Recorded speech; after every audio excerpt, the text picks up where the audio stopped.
In this video, we'll explore some concepts that govern weak acid and weak base chemistry. An acid is a solution in which H+ cations can be produced. It really doesn't matter what anion brings H+ cations to that solution, so long as those H+ cations are capable of being given up. So we can simplify any generic acid as just HA, where A represents any old anion that brings H+ to solution. A weak acid is one that doesn't dissociate fully and instead reaches an equilibrium with intact HA and dissociated H+ cations and anions, A-. We write an equilibrium constant expression for this weak acid that we give the designator Ka to, where A represents that we're dealing with an acid. Ka is equal to H+ concentration at equilibrium times anion concentration divided by intact molecule concentration, HA. For base, we consider substance B. This substance, an aqueous solution, can react with water molecules. A weak base reacts with water molecules to establish an equilibrium between the protonated form of that base, pH+, hydroxide anions, OH-, and the original B molecule. We write an equilibrium constant expression for this substance that we call Kb. Kb has the form concentration of pH+ times the concentration of OH- divided by the concentration of just B. Remember that we don't include liquid or solid materials in an equilibrium constant expression, so we omit water here. So next, let's consider a special case of acids and bases. Suppose that we have some acid, HA.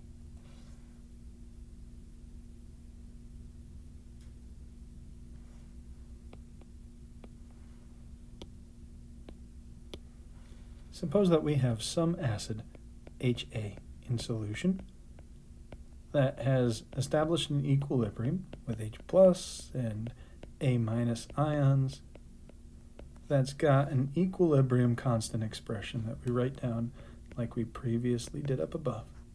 Concentration of H+ times concentration of A- all over concentration of HA at equilibrium.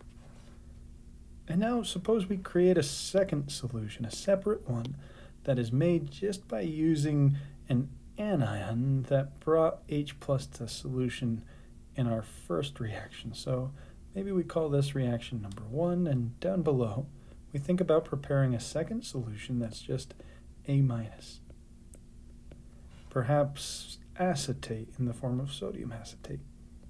We call A- the conjugate base of HA. It's the conjugate base because it, all alone by itself in solution, does the opposite of what our acid does. It's a complement to it. A- reacts with water to establish an equilibrium between protonated form of A-, which now would just be HA, and OH-. Notice that this substance, HA, is the conjugate acid of our weak base, A-. We write down an equilibrium constant expression for this second reaction that looks like this. The Kb, because we're producing hydroxide ions, looks like the concentration of OH- times the concentration of HA all over the concentration of A-. Now, suppose, just for the sake of exploration, that we decide to add these two solutions together. What happens? Well, if I mix solution 2 with solution 1, what would I get? I'd find that A- has no net reaction, that HA has no net reaction, that the only things left over are water on one side in equilibrium with H plus and OH minus. We know that this equilibrium is a special case that's representative of Kw, the autoionization of water. Kw is the H plus concentration times the OH minus concentration at equilibrium for pure water. How do we get Kw? Well, we know that when we add two reactions at equilibrium together, we multiply their respective equilibrium constants. So, we should expect that if we multiply the equilibrium constant expression for our acid in reaction 1 by our base in reaction 2, we should get an expression that represents the overall shown in black below. So let's multiply our expressions. Our equilibrium constant expression for our acid in reaction 1 multiplied by our equilibrium constant expression for our base in reaction 2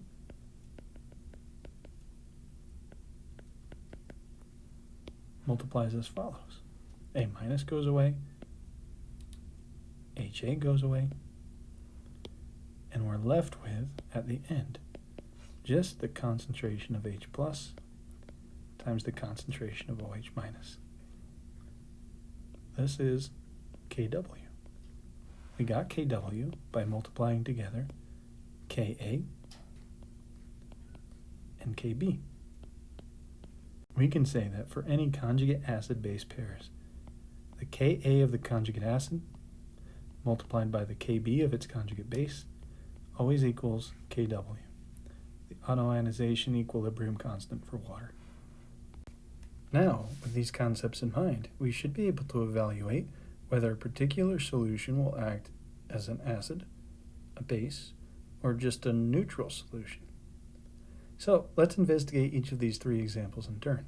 In the first example, we have a solution of sodium acetate.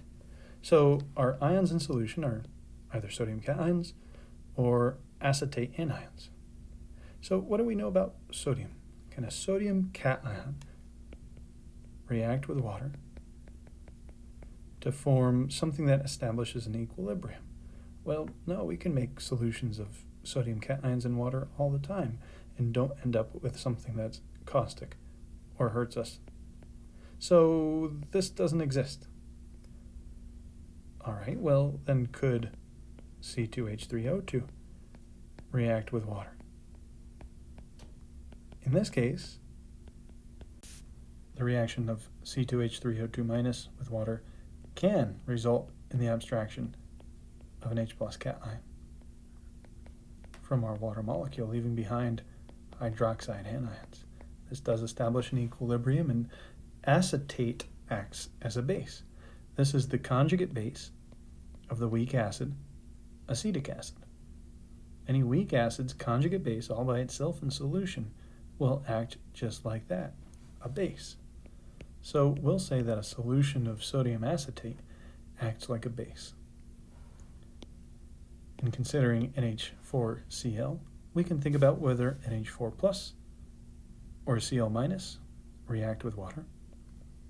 NH4 plus in exposure to water does not abstract a proton.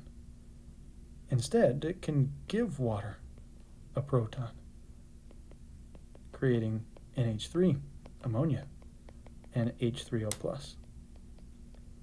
A more succinct way to put this is that NH4 plus, the ammonium cation, can dissociate one of its protons,